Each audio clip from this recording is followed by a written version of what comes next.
ازيكم يا اغلى متابعين، عاملين ايه؟ يا رب تكونوا بخير. اول ما نبدا كلامنا بالصلاه على رسول الله، اللهم صل وسلم وبارك على سيدنا محمد وعلى اله واصحابه اجمعين، عليه افضل الصلاه والسلام.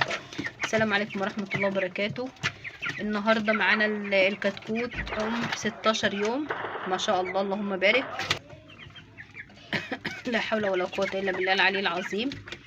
الكتكوت ما شاء الله الحمد لله. الفرخ بتاعي اهوت، بلاش بقى نقول كتكوت، فرخ ما شاء الله، حيويته حلوه اللهم بارك. اهو واقفين جعانين، بسم الله ما شاء الله، الله اكبر. النهارده هبدا. احنا طبعا شفنا الفيديو اللي فات، الاوزان رفعت معايا فوق ال 500، وكان في حصل ال 600 جرام. ده حلو قوي قوي قوي. طبعا احنا في الوقت ده عارفين ان احنا كده بنغير العلف من ناعم لخشن، من ناعم لخشن. انا هبدا اغير العلف بتاعي النهارده. هغيره ازاي؟ بس مش هحطه كله لا خشن، لا هحط نص كده ونص كده، هوريهولكم دلوقتي. النهارده اتصدمت، لقيت الفراخ بتاعتي في منها بيعمل حمام فضلات. مش عارفه هعرف اوريها لكم ولا لا. اهي قدامكم اهي، الفرخ وقف عليها، بسم الله الرحمن الرحيم اهي. فعملت لهم سقوة شاي على شيح. قلت اخليها بس يا ربنا يسهل كده، وبكره ان شاء الله تكون اتظبطت معدتهم باذن الله. طبعا انتوا سامعين الخنفره، بردوا مني برضو. هنبدا نعالجهم ان شاء الله قبل ما تجيهم جرعه الكوكسيديا التانية. اعالجهم الاول تنفسي. بكره باذن الله هعمل لهم خلطه وهوريها لكم، مشروب سقوه برضو ان شاء الله باذن الله على خير. دلوقتي هنشوف العلف بتاعنا عامل ازاي، وهنحط عليه ايه يرفع مناعتهم. لان كل الفرخ ما بيكبر يا جماعه، كل المناعه بتاعته ما بتقل خالص. الفرخ كل ما بيكبر كل المناعه ما بتقل. دلوقتي هنشوف مع بعض هنحط ايه، العلف بتاعنا بقى عامل ازاي، وهنحط له ايه. هوريكم العلف وهرجع لكم. يعني هجيب العلف وهرجع لكم سوا.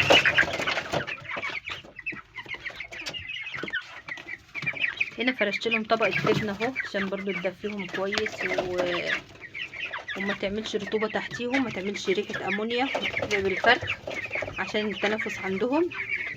طبقه جبنه نضيفه اهي. الاول حطيت طبقه خفيفه قوي جير مطفي، وبعد كده حطيت طبقه التب.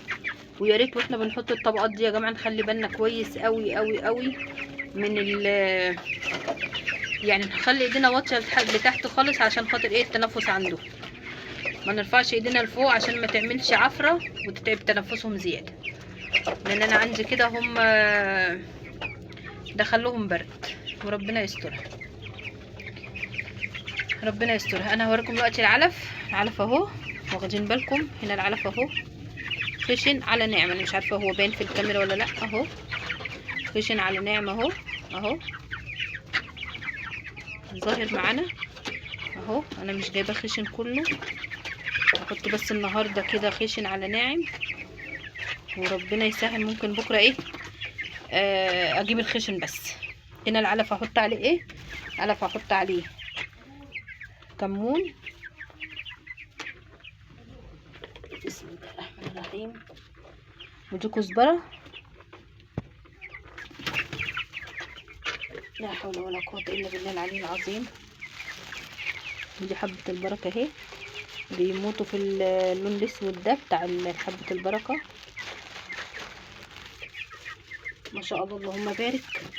ودي بقى حاجه مهمه جدا جدا جدا للبرد اللي عندهم، وده ايه، جنزبيل، جنزبيل مطحون من عند العطار اهو.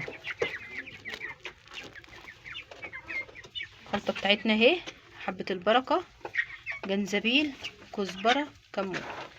نقلبهم كويس اهو، كلها حاجات ناشفه، مفيش حاجه بصل ولا توم ولا الحاجات دي. ممكن اعملها لهم بكره ان شاء الله. انا بس كل اللي بعمله دلوقتي احاول ان هم ايه صدرهم يهدى شويه، عشان البرد هيأثر عليهم وهيتعبهم زياده. هبدأ احط لهم العلف، بسم الله الرحمن الرحيم. اللهم صل وسلم وبارك على سيدنا محمد وعلى اله واصحابه اجمعين، عليه افضل الصلاه والسلام. بسم الله بسم الله بسم الله بسم الله بسم الله.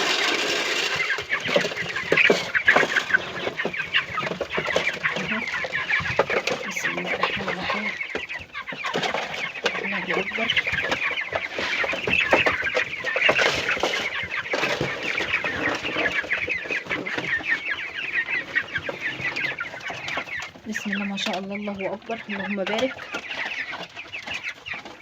بعد ما كانوا قاعدين وكسلانين هيقوموا ياكلوا لان ما كانش قدامهم علف. بس انا اللي قلقني في كل ده الصوت اللي عندهم ده. اتصدمت فعلا لما دخلت لقيت الصوت ده. بس ان شاء الله هنعالجه باذن الله بدون برضو اي ادويه ان شاء الله باذن الله يا رب. وانا عارفه انه ممكن تكون الفتحه دي من التهويه الزياده. يعني شايفين الكرتونه فوق، شكلي انا عندها شويه الكرتونه انا بحطها في السقف دي، شكلي ان انا فتحت شويه عليه فخليته متهوى. الجنزبيل بيوسع الشعب، بيخلوهم ياخدوا نفسهم كويس، مهدئ للطمشة اللي عندهم دي، للخنفرة والكحة. حبة البركة مطهر معوي. الكمون والكزبرة حلوين جدا جدا جدا للفرخ برضو. الاكل ده ان شاء الله باذن الله زي ما قلنا العلف ناعم على خشن علشان يتعودوا على الخشن. انا كده خلاص هحط خشن، بطلت ان انا اجيب ناعم تاني. دول كانوا اخر حاجة عندي في الناعم، اشتريت عليهم النهاردة الخشن ده قد ده بالظبط وحطيته لهم. ما شاء الله اللهم بارك، الله اكبر. ان شاء الله على خير، هتكمل دورتنا على خير باذن الله. انا بس حبيت اوريكم اهو الفراخ في اليوم ال16. امبارح في اليوم ال15 اللهم بارك الله اكبر. الاوزان عندي فوق الخيال، الله اكبر. انا ما كنتش فاكره ان الاوزان هتيجي كده. احنا طبعا قلنا هنغير العلف على 18 يوم او معنا من 18 ل 22 يوم، لكن انا كده غيرته من يوم 16. ما شاء الله اللهم بارك، ما شاء الله اللهم بارك. انا عندي فراخ رفعت اعلى من 500 وي، اللهم بارك. ممكن اوزن لكم واحد دلوقتي ونشوف.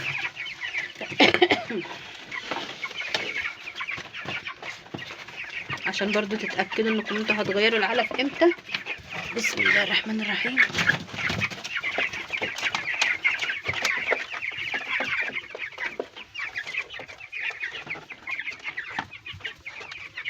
بس الفرخ ما برضاش يقف على الميزانة كويس، فهضطر ان انا احط الطبق. بس مش عارفة الطبق هيبان ولا لا. الفرخ بيشوف الميزانة وبيتنطط، بيركبوا عفريت. اشفر الميزانة اهو قدامكم. بسم الله الرحمن الرحيم.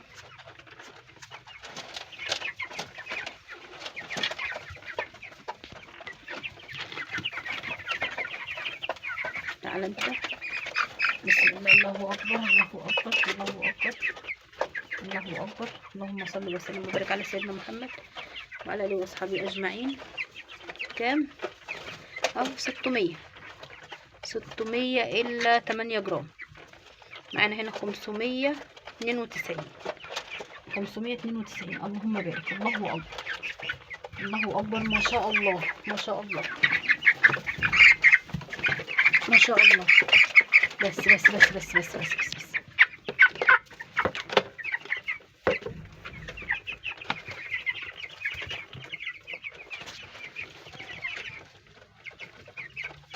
$730. خلينا 730 اهو. والله اهو قدامكم اهو الفرخ اهو، ولا حاطه فيه اي حاجه في الطبق ولا محتاج اهو. 716 و7 بتروح وتيجي 700. نقول 700 جرام، نقول 700 جرام. الله اكبر، الله اكبر، الله اكبر، الله اكبر، الله اكبر، الله اكبر، الله اكبر، الله اكبر. ما شاء الله. انا بس حبيت اطمنكم ان انا حولت العلف على يوم مش غلط. اليوم ال16 اليوم ال15 انا ما حولتش في الغلط، انا حولت في لما لقيت ان وزنهم ما شاء الله اللهم بارك.